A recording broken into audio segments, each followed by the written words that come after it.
Assalamu Walaikum. Hello friends, how are you? Welcome back to our another video. In this video, I am going to show you how to add gradient color to data point of chart in Microsoft Word.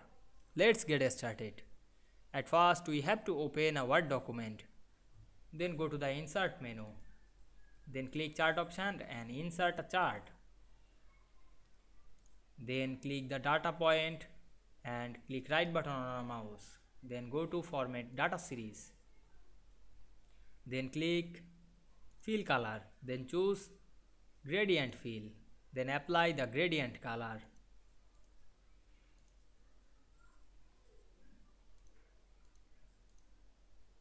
Then close the window. Now we can see here we add gradient color to data point to chart very easily. I hope you enjoyed the video. Please like, comment, share and subscribe my channel. Thanks for watching.